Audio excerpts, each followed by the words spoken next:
নমস্কার, আমি সুপ্রিয়। আমার আজকের ভিডিওর বিষয় হচ্ছে কল সেন্টারে চাকরি পার্ট 2। তার আগে সবাইকে জানাই নতুন বছরের অনেক অনেক শুভেচ্ছা। আমাদের বাঙালিদের মুশকিলটা কি জানেন? দুবার নতুন বছর হয়, পয়লা বৈশাখ আর এখন। যাই হোক, আমি বরং বলি ইংরেজি নতুন বছরে সকলকে জানাই হ্যাপি নিউ ইয়ার। এবার আসছি কল সেন্টারের চাকরি নিয়ে। এর আগের বার কত দূর পর্যন্ত বলেছিলাম? আউটবাউন্ড কল সেন্টার, মানে যেখান থেকে আমরা কল করছি, কাস্টমারকে ফোন করে যখন কিছু সেল করা হচ্ছে। আজকে আমরা যেটা বলবো সেটা হলো ইনবাউন্ড কল সেন্টার। আজ থেকে 10-12 বছর আগে আজকের দিনে যত ইনবাউন্ড কল সেন্টার, মানে কাস্টমার কেয়ার, যেখানে কাস্টমার ফোন করছে তার কোনো সমস্যার জন্য, 10-12 বছর আগে কিন্তু এত কাস্টমার কেয়ার ছিল না। এখন তো একটা ইন্ডাস্ট্রি হয়েছে, কাস্টমার কেয়ার ইন্ডাস্ট্রি। ঠিক আছে, প্রত্যেকটা জিনিসের কাস্টমার কেয়ার আছে। একটা ছোট ছোট যে কোনো প্রোডাক্ট, একটা 2 টাকা শ্যাম্পু যদি কিছু কেনা হয়, তার কাস্টমার কেয়ার আছে। তো আগে আমি যখন শুরু করেছিলাম আর কি, তা তখন কাস্টমার কেয়ার বলতে কিন্তু মোবাইল কোম্পানিগুলোর কাস্টমার কেয়ার আর 2-1টা খুব ভালো কোম্পানি, নামি কোম্পানি কাস্টমার কেয়ার থাকতো। তো প্রথমে মোবাইল কোম্পানিরই একটা কাস্টমার কেয়ারে জয়েন করেছিলাম। এটা কখনোই না ডাইরেক্ট পেরোল এরা কোনোদিন নিত না, থার্ড পার্টির সঙ্গে একটা চুক্তি থাকে, কারোর সঙ্গে 3 বছরের, কারোর সঙ্গে 5 বছরের, তা এইভাবে এরা নেয়, মানে থার্ড পার্টি নিত। যাই হোক, কাস্টমার কেয়ার কিন্তু আউটবাউন্ড কল সেন্টার যেখানে কিছু সেল করতে হচ্ছে তার থেকে কিছুটা বেটার। তখনকার দিনে কিন্তু কলকাতা বা কলকাতার আশেপাশে, প্রপার কলকাতা জায়গাটা কিন্তু সিটি কলকাতা বলতে যে বিশাল জায়গা তা কিন্তু নয়। দিনে দিনে মানুষের সংখ্যার সঙ্গে কলকাতাও বড় হচ্ছে।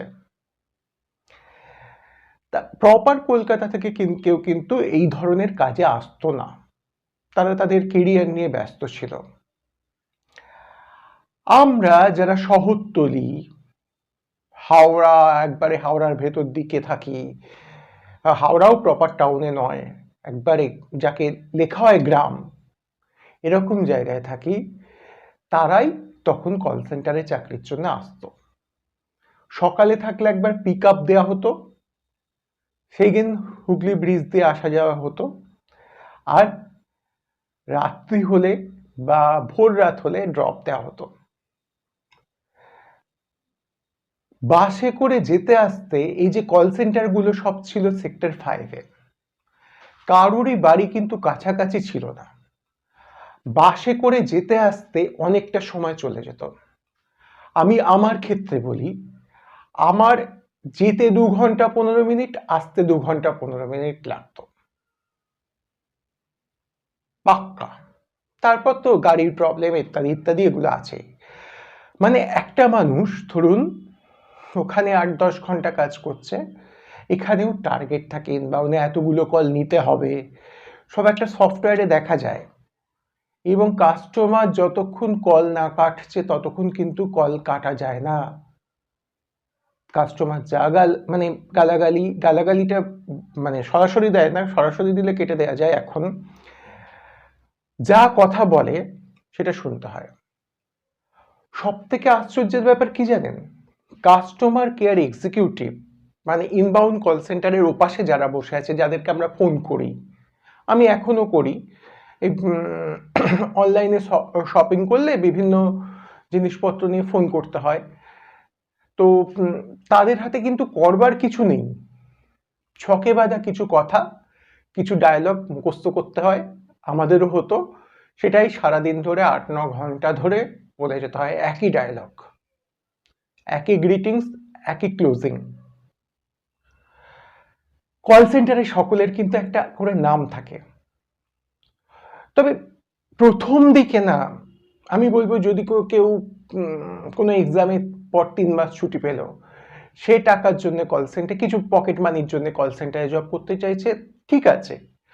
প্রথম দিকে ভালো লাগবে, লাগবে কলেজের মতন একবারে ইয়াং ছেলে মেয়ে, আমরা যাচ্ছি কল সেন্টারে কাজ করছি, অনেক সময় টিফিনে একসঙ্গে শেয়ার করে খাচ্ছি, আসবার সময় গাড়ি ড্রপ করছে, আমরা সকালবেলা মাঝরাতে চাপছি, সকাল 7টা বা 4টে ট্রেন, যেদিন যেমন শিফট থাকে সেরকম এসে বাড়ি পৌঁছচ্ছি, দেখতে বেশ ভালো লাগে। অনেক জায়গায় অবশ্য ভালোভাবে নেয় না মেয়েদের ক্ষেত্রে, কিন্তু ভালোই, মোটামুটি ব্যাপারটা বাইরে থেকে দেখতে প্রথম কিছুদিন ভালো লাগবে। কিন্তু তার পরটা কিরকম, কাজটা কিরকম, কাজটা দীর্ঘদিন করার অভিজ্ঞতা কিরকম। আচ্ছা, এখানে আমি একটা কথা বলে রাখবো, এই কল সেন্টারগুলোতে আর একটা সুবিধা হলো ছুটির দিনে কাজ হয়। এই যে নিউ ইয়ার, 25 ডিসেম্বর, এগুলোতে কাজ করলে একটা এক্সট্রা ইনসেন্টিভ এরা দেয়। অনেক সময় চুরি করে দেয় না, অনেক কল সেন্টার দেবো বলে কিছু কল সেন্টার দিয়ে দেয়। পুজোর সময় কাজ করলে কিছু টাকা দেয়, এক্সট্রা দেয়। বিভিন্ন কম্পিটিশন হয়, বিউটি কম্পিটিশন হয়, ইত্যাদি বিভিন্ন কম্পিটিশন হয়, বেশ ভালো। এরকম একটা কম্পিটিশন আমি জিতেছিলাম, বেস্ট লুক প্রাইজ পেয়েছিলাম, ভালো। কিন্তু তাও কিছু নেগেটিভ দিক এই কল সেন্টারের কাজে তো রয়েই গেছে, যেহেতু আজকে এই কল সেন্টার নিয়ে বসে মানে বলতে হচ্ছে, সেহেতু সেগুলো কি, একটা নির্দিষ্ট পরিমাণ কল আসবে, নির্দিষ্ট একটা ডিউরেশন থাকবে, তার মধ্যে শেষ করতে হবে। এই কথাগুলো বলা যাবে, এই বলা যাবে না, যেগুলো সবই আগে থেকে নির্দিষ্ট করা। আমরা এগুলো মুখস্থ করে সারাদিন 9 ঘন্টা এরকম বলে আমরা রাতেও ঘুমের ঘোরে, আমি বিশেষ করে সকলেই, আমি একা নয়, সকলেই আমরা তো শুনতাম, মানে গিয়ে আলোচনা করতাম, তা সকলেই ঘুমের ঘোরে এই কথাগুলোই বলতাম। ইভেন কল সেন্টারে চাকরি ছাড়ার অনেক দিন পর পর্যন্তও আমরা এগুলোই বলে এসেছি, আমি তো বলে এসেছি। ফোন তুলে হ্যালো বলা, এটা কিন্তু আমাদের মানে আমাদের অভ্যাসে ছিল না। তখন মোবাইল ছিল না হাতে হাতে, অনেকের ছিল মোবাইল, কিন্তু আমার মোবাইল তো 2014 এসছে, আমার মোবাইল অ্যান্ড্রয়েড ফোন অনেক পরে এসছে আর কি, আমার নিজে কিনতে পেরেছি। তো তখন যে মানুষের সঙ্গে খুব বেশি যোগাযোগ হতো তা না, কল সেন্টারে যাদের মোবাইল ছিল তাদেরকে জমা দিয়ে যেতে হতো। সব থেকে প্যাথেটিক ব্যাপার, এই রকম মানে এখানেও টয়লেটের জন্য 1 ঘন্টা কিন্তু ওয়েট করতে হতো। কারণ কি, টিম লিডারদেরও কিছু করবার নেই, প্রচুর কল, এবার অনেকে একসঙ্গে একটা টিম থেকে 2-3 জন একসঙ্গে টয়লেটে যেতেই পারে, কিন্তু গেলে কলটা নেবার লোক নেই, এমন একটা সিস্টেম ছিল কাজের। আর কি সমস্যা থেকেই যেত, সমস্যা থেকে যেত বলতে, একে তো একই কাজ দিনের পর দিন করে একটা একঘেয়েমি আসতো, সেটা সব কাজেই আসে, তাই না? কিন্তু সপ্তাহে 1.5 দিন ছুটি পেলে আমরা একটু শান্তি পাই। এখানে কিন্তু 1.5 দিন পাওয়া যেত না, 1 দিন ছুটি পাওয়া যেত ওদের ইচ্ছে অনুযায়ী, অনেকে পয়সার জন্য সেটাও নিত না। তার থেকেও মারাত্মক ব্যাপার, কিন্তু অনেক মানুষ এই কল সেন্টারে কাজ করবার জন্য, ইয়াং ছেলে মেয়ে, যেটা বাড়ি থেকে অনেক দূর, আমি মানে যাতায়াত করেই করতাম, ওখানে কাছাকাছি কি হতো, ঘর ভাড়া নিত, মেস ভাড়া নিত, দিয়ে থাকতো, তারা রান্না বান্না করতো, খেত আর কাজও করত। অনেক কল সেন্টার ছিল যারা একবার খাবার দিত, আর কফিটা সব কল সেন্টারই দিত মোটামুটি। আর কি, আমি কিছুদিন আগে একটা শপিং মলে গিয়েছিলাম, এখন রিসেন্টলি, তো আমি দেখছি একজন বিস্কুট কিনছে, তো কিনছেই, একটা ছেলে, খুব একটা বেশি বয়স নয়, অল্প বয়সী ছেলে, তো বিস্কুট কিনছে, মোটামুটি তার ট্রলি ভর্তি হয়ে গেছে বিস্কুটে।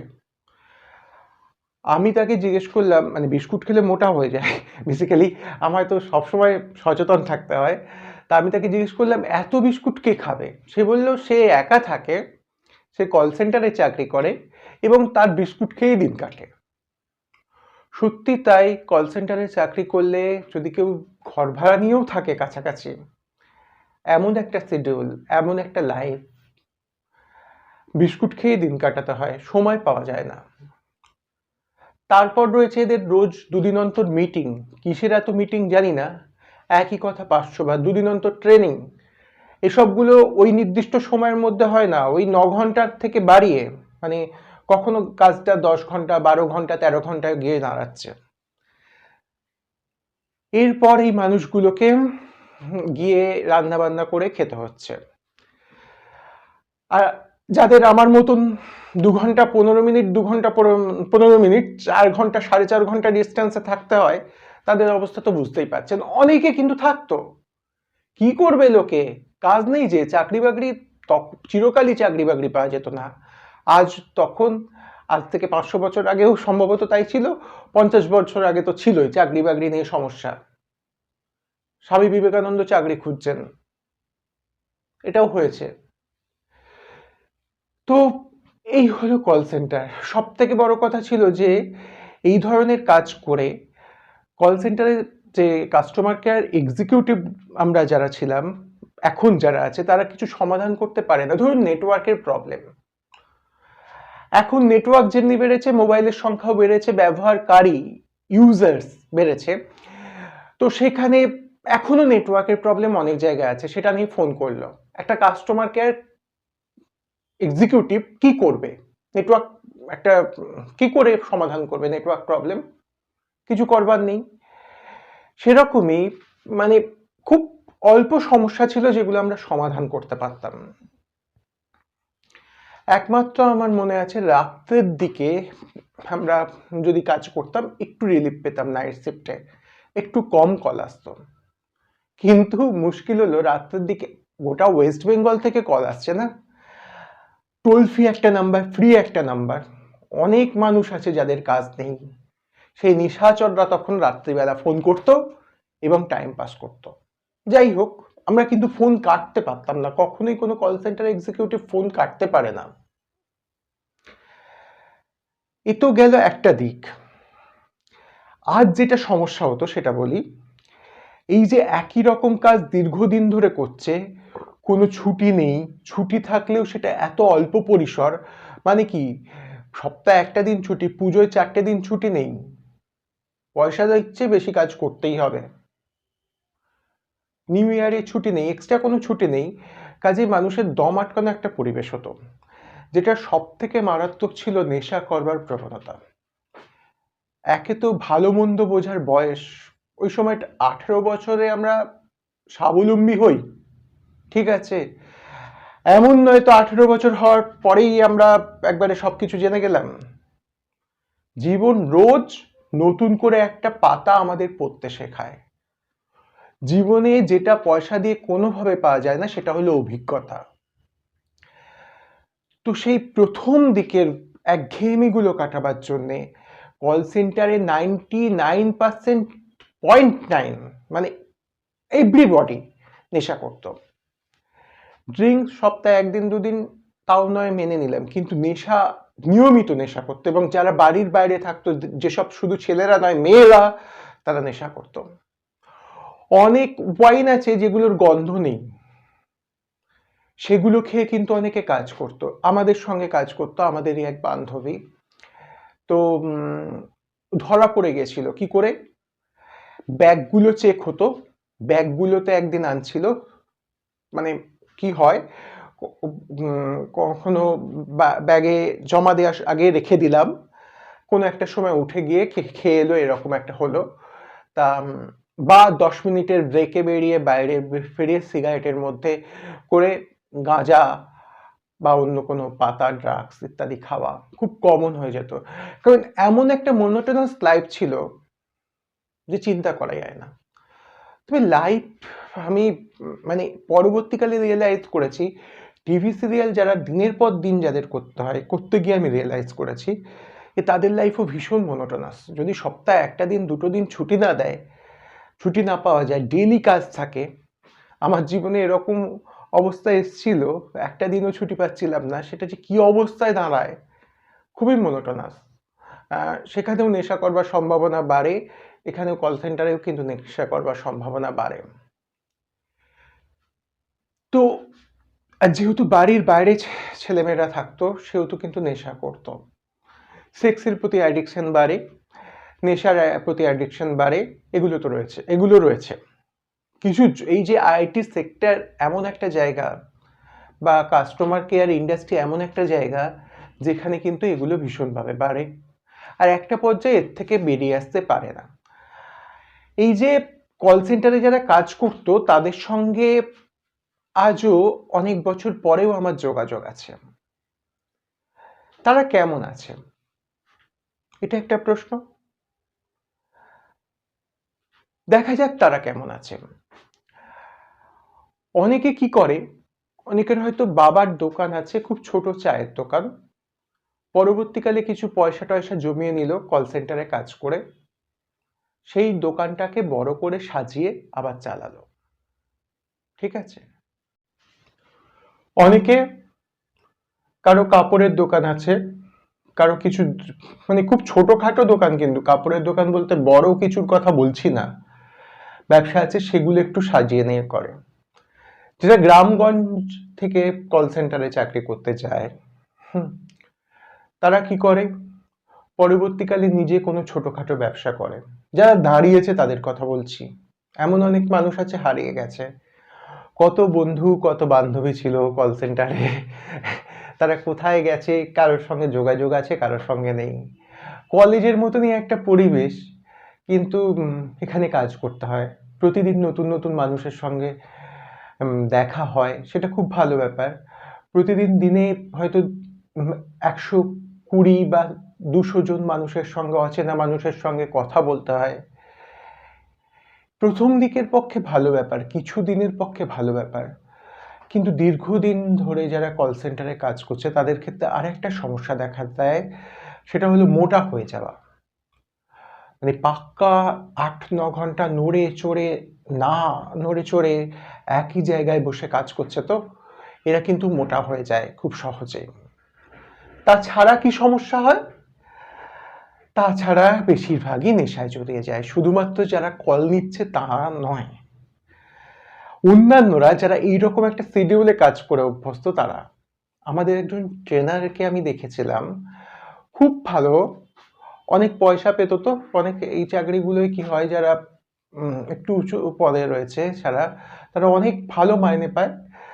তাকে দেখেছিলাম যে রোজই নাও অ্যান্ড দেন তিনি লুক চেঞ্জ করতেন, প্রতি সপ্তাহে এক এক রকম দেখতে লাগতো তাকে। পার্লারে গিয়ে, সম্ভবত মেল ছেলে লোক, খুব ভালো লুক চেঞ্জ করতেন। তো একদিন কি দেখলাম, তার চোখ দিয়ে রক্ত পড়ছে।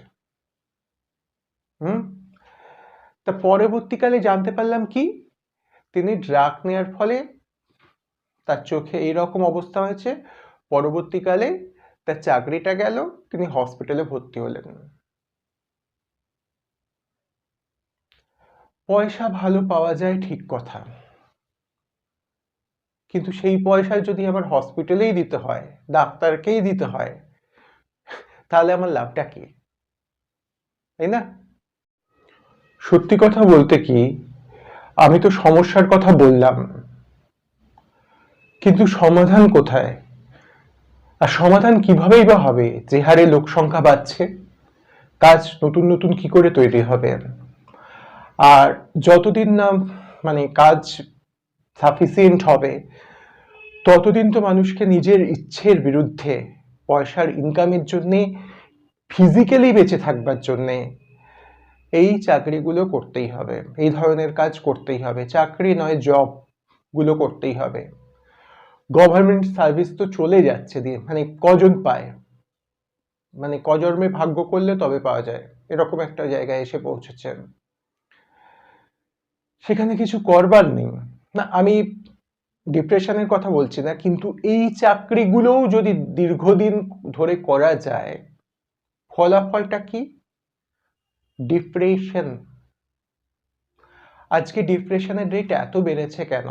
প্রতি 4 জনে 1 জন করে ডিপ্রেসড। আজ থেকে 10-12 বছর আগে এরকম ছিল না। এই ধরনের কাজ নিজের ইচ্ছের বিরুদ্ধে শুধুমাত্র ফিজিক্যালি বেঁচে থাকবার জন্যে যেসব মানুষকে দীর্ঘদিন ধরে করতে হচ্ছে, তারাই পরবর্তীকালে কোথাও না কোথাও জীবনে গিয়ে ডিপ্রেসড হয়ে পড়ছে।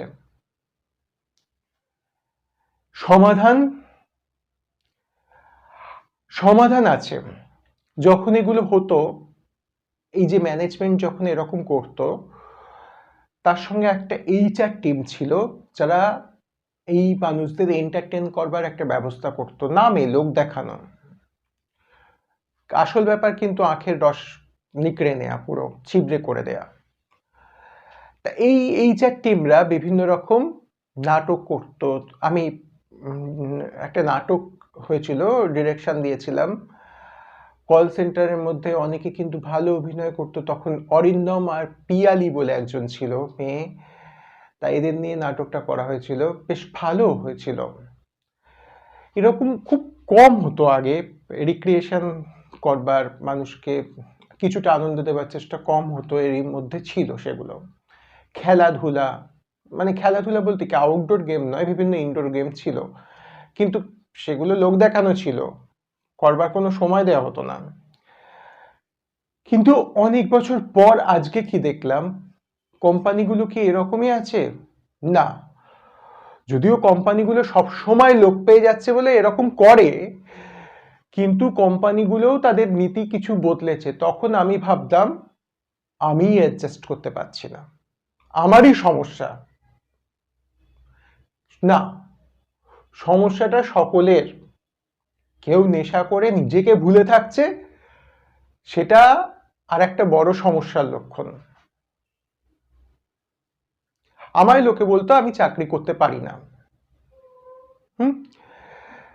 তা কিন্তু নয়। প্রতি 6 মাস অন্তর অন্তর একটা কল সেন্টার বদলাচ্ছে, যখন বলাটা তাদের পক্ষে স্বাভাবিক, কিন্তু ব্যাপারটা তা নয়। করবার মতন কাজ পাওয়া মুশকিল। পরবর্তীকালে কিন্তু এই কোম্পানির ম্যানেজমেন্টও আগের থেকে বেটার হয়েছে। মানুষ যত সচেতন হয়েছে, কোম্পানিগুলো তাদের কিন্তু সেই রিলিফটা দেওয়ার, দেখুন শোষণ এখনো আছে, কিন্তু শুরু হয়েছিল যখন, তখন যা ম্যানেজমেন্ট ছিল, আমি এখনকার যা ম্যানেজমেন্ট, তার থেকে আগের থেকে অনেক বেটার। মানুষ কিছুদিন হলেও কাজ করতে পারে। আগে যেরকম ব্যবহার করা হতো বা আগে যেভাবে কাজ আদায় করে নেওয়া হতো, এখনো কাজ আদায় করে নেওয়া হয়, পদ্ধতির বদল হয়েছে। আর যেহেতু আইটি সেক্টর গ্রো করছে, এখন কাস্টমার কেয়ার ইন্ডাস্ট্রি একটা, সেহেতু স্থায়ী কর্মচারী চাই কিনা জানি না, তবে আগের থেকে মানে টোটাল যে সিস্টেম আমি কোম্পানিগুলো দেখেছি, আমি ইদানিং দেখছি সিস্টেমে কিছু হলেও পরিবর্তন হয়েছে। আর একটা কথা, তখনকার দিনে যে কোম্পানিগুলো ছিল, কাস্টমার কেয়ারগুলো ছিল, সেগুলো কিন্তু নেই, সময়ের সাথে সাথে কোথায় মিশে গেছে। উঠে এসছে নতুন কোম্পানি, যেখানে মানুষ, মানে মানুষকে শোষণ তো রয়েছে, কিন্তু তবুও মানুষ কাজ করতে পারে, টিকে থাকতে পারে, বেঁচে থাকতে পারে। এরকম প্রেশার রয়েছে, টার্গেট রয়েছে, সবই রয়েছে, কিন্তু তবুও আগের থেকে কিছুটা রিলিফ পাওয়া যাচ্ছে। এখনকার যে কল সেন্টারগুলো, মানে বর্তমান যা অবস্থা কল সেন্টারের, আগের থেকে বেটার। কল সেন্টার বলবো না এটাকে, এখন এটা ইনবাউন্ড কল সেন্টার, তো এটাকে এখন একটা ইন্ডাস্ট্রি হয়েছে, কাস্টমার কেয়ার ইন্ডাস্ট্রি। এটা একটা সার্ভিস ইন্ডাস্ট্রি হয়ে গেছে। হোটেলটা যেমন একটা ইন্ডাস্ট্রি, এখনকার কাস্টমার কেয়ার সার্ভিসটা একটা ইন্ডাস্ট্রি।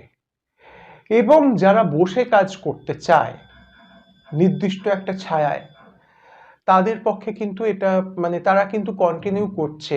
আমি বেশ কিছু মানুষকে দেখছি বেশ কিছুদিন ধরে, তারা কিন্তু কাজ করছে। তবে সেই একটা কথা মনে রাখতে হবে, এই কাজটা কিন্তু দীর্ঘদিন করা যায় না, কেউই দীর্ঘদিন করতে পারছে না। মানে একটা মানুষ যতদিন সার্ভিস করে, পুরো সার্ভিস লাইফ কল সেন্টারে কাটালো, সেটা কিন্তু নয়, কাটাতে পারে না।